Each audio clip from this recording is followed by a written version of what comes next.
Hey everyone, hope everyone's doing fine. So it's time for another update. I've had a little bit of a break from building. It was kind of planned with the winter months. It gets too cold to work in the shed, so I've been building some snowman with my kids. So I tried to get some work done during the break. The wings and the empennage that's inside the house, so managed to get most of that. All the rivets filled in. So this is my process. I use superfill, which is like the 2-part thing. It's really lightweight stuff, but the only issue with the stuff is you really have to use a syringe to try and get that in the holes. And the superfill, it works for about an hour and a half. After that it gets quite tough and it doesn't really come out from the syringe, so you have to push really hard. So about an hour and a half you can work with the stuff once you mixed it. So I've started doing small batches, so it's a lot easier on these countersink rivets. You just fill them in and then just wipe them clean, flush. So that's quite straightforward. The other domed rivets are a little bit more challenging, but it's quite a time consuming process, but has to be done. So over the couple of days when the weather was too cold to go outside, I've managed to finish both the wings and both the horizontal stabilizer, elevator, rudder, vertical stabilizer, all of that. So that's great. And even though I haven't been building the plane because of the winter, the plane build continued. So thanks to the guys Adam and Steve at Midwest, my panel and Avionics was taking shape. Here you can see Steve working on the panel, and he's laid out all the avionics. So the harness is completely built. Pretty much everything is in place. The whole thing's been tested on their bench at Midwest, and it should be on its way sometime next week. I reckon 1 week's worth of shipping time, and I should have it here. So I should have the avionics with me for a month before I move the build to the hangar. So my plan is to get at least all the harness laid in. As you can see, the panel it's a single G3X as my previous video showed, and that's the big hole where it's supposed to go.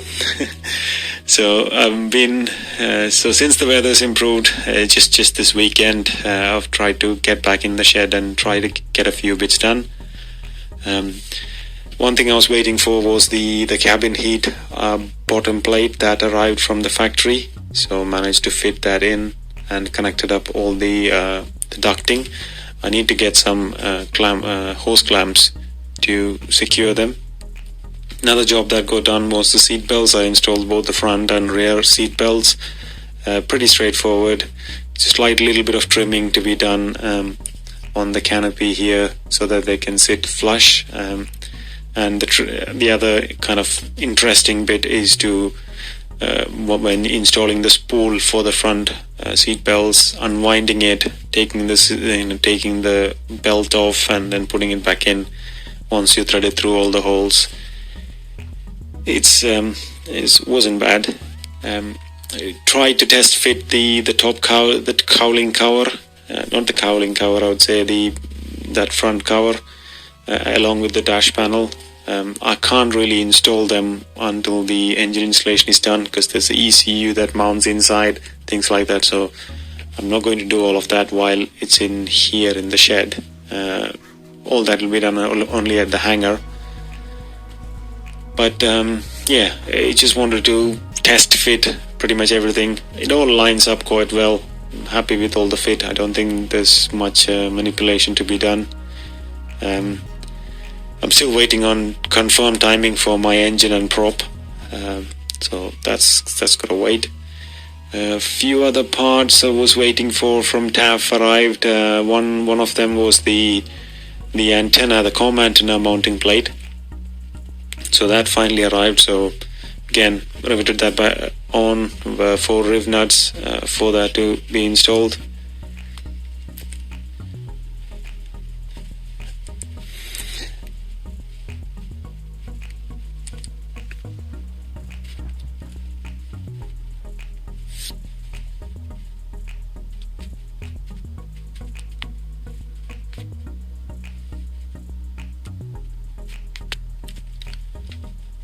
continued working on some of the other little bits and bobs inside. For the interiors, I try to test fit all the internal skins to make sure that there's nothing, there's not any misalignments as such. A few other things to be done. I tried to fit the center console and the fuel selector valve, the trim bit that goes on it. Also did a few other jobs, mostly the riveting in the control bushes for the top tubes. So done the rear one, and there's 2 to be done on that center section there. This one here on the joystick itself, the front 2 was quite straightforward, easy to do, but the rear one I haven't been able to do that. The access is quite difficult once it's in place, so need to discuss with TAF what's way around it if I can't do that rear bit on the joystick. In the meantime, there was also a service bulletin out in terms of the rivet spacing on the canopy, and mine seems fine. So that's it for this time. The build continues. Yeah.